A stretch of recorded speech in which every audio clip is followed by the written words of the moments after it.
Okay, so we have started comparing iPhone 16's camera with iPhone 15's camera, and this is the video recording 4K 60 FPS. Do let me know in the comment section which one looks better. But furthermore, let's switch to wide angle camera.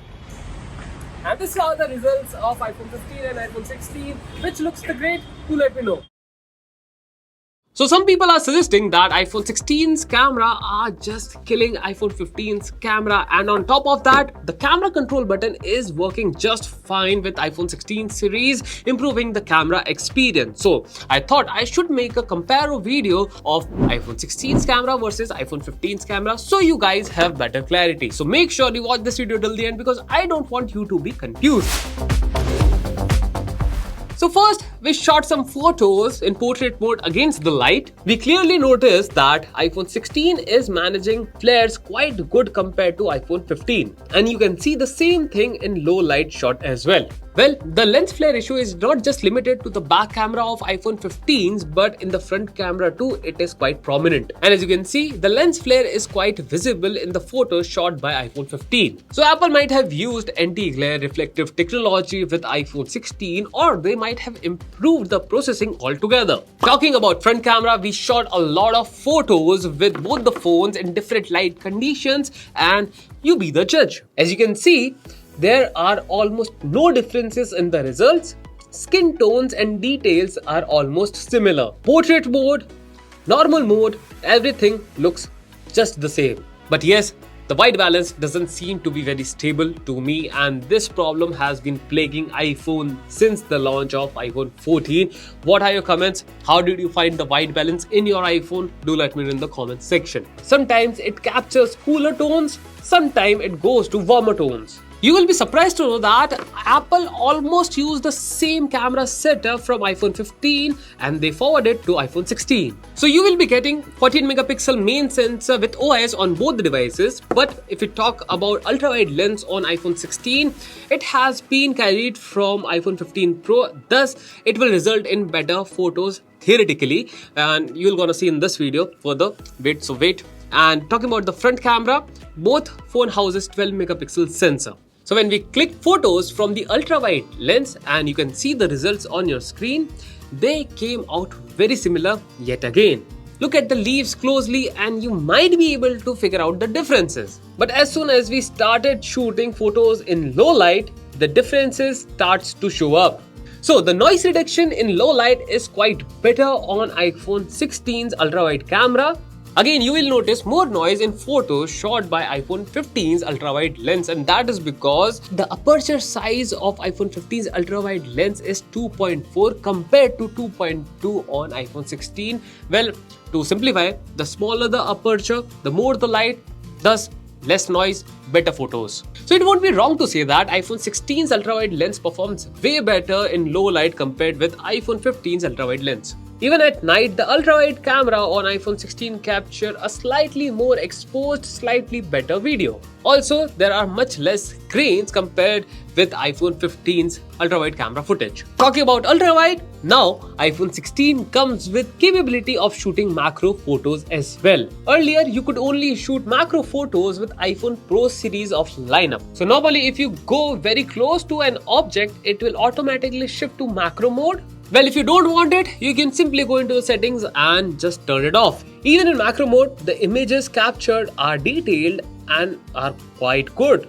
In iPhone 15, you cannot shoot macro photos and thus you will be seeing all such blur images because it doesn't have the capability of shooting macro photos. Next, we shot a lot of portrait photos and both the phones, iPhone 16 and iPhone 15, are capable of shooting them in 1x as well as in 2x. We noticed two things. First, the edge detection has been improved with iPhone 16, but you get very similar details in iPhone 15's photos as well. And secondly, the white balance on both the iPhones are very inconsistent, as you can see on your screens. In fact, both can zoom in digitally up to 10x, so details here are also similar. But there is one strange thing we noticed. While clicking photos from both the devices, the iPhone 16's image came out to be very underexposed sometimes. Sometimes iPhone 16 crushed the highlights in its photos. Now let's see how cinematic mode fares with the comparison. Okay, so we are shooting in 4K 30 FPS and that too cinematic footage. And how does it look? Do let me know in the comment section. Do check the bokeh, edge detection and sound as well, because we are shooting in open environment. As you can see,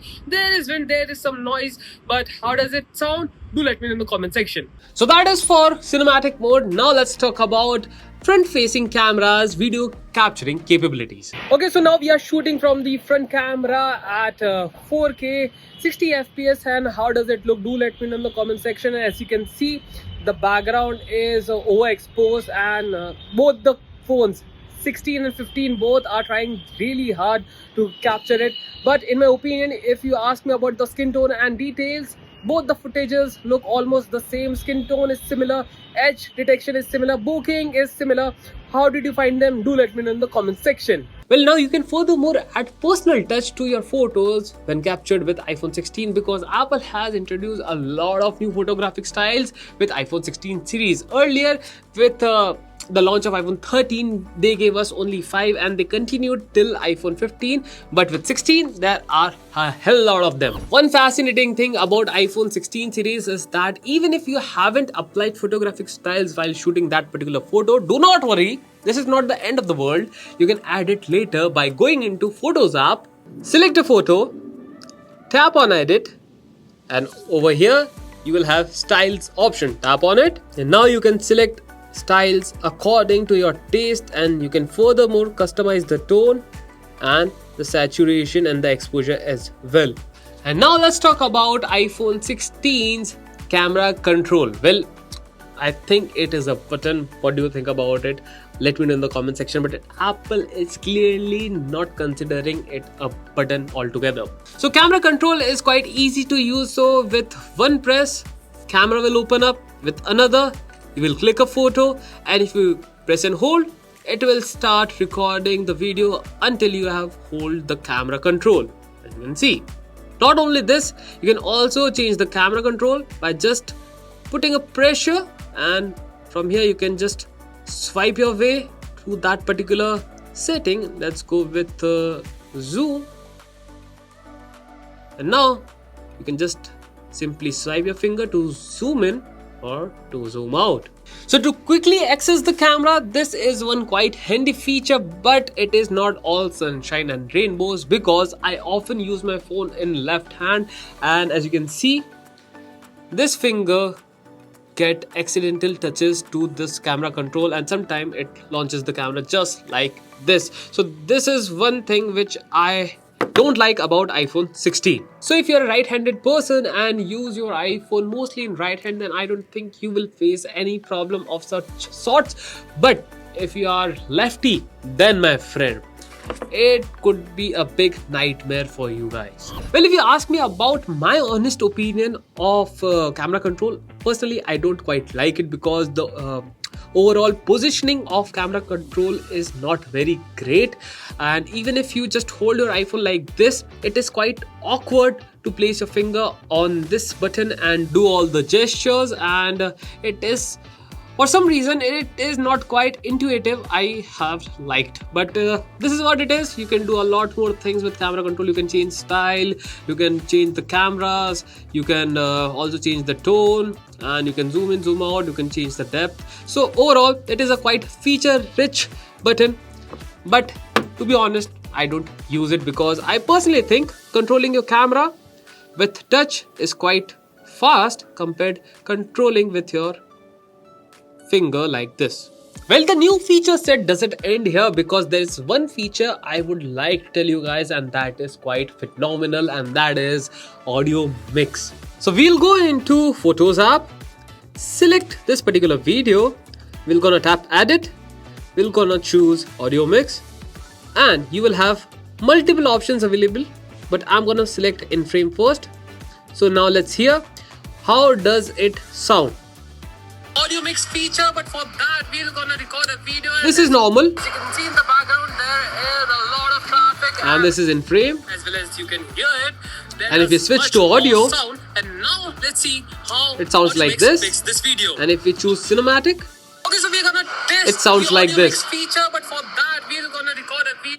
So the in frame will focus on the voice coming from the object who is in the frame of the video.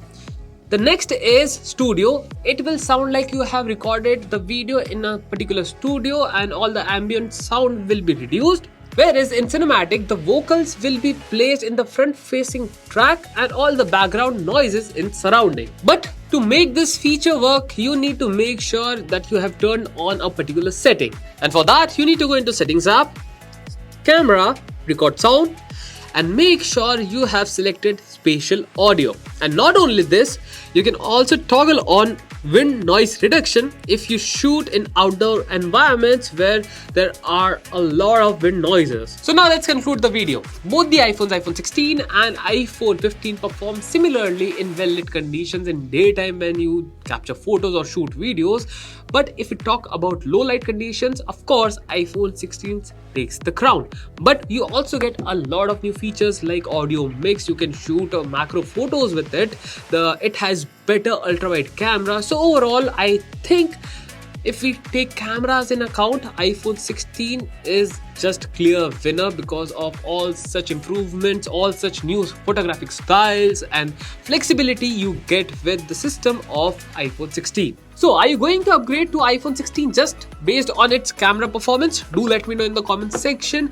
But I think iPhone 15 still holds up quite well when you compare it with iPhone 16. There are only few scenarios where it comes second, but overall I think they perform quite equally. Well, if this video helped you to make a better purchase decision, then make sure you subscribe to the channel, press the bell icon so that you get notified on each and every video we post. And we will gonna compare a lot more iPhones with iPhone 16, so make sure you stay tuned with us.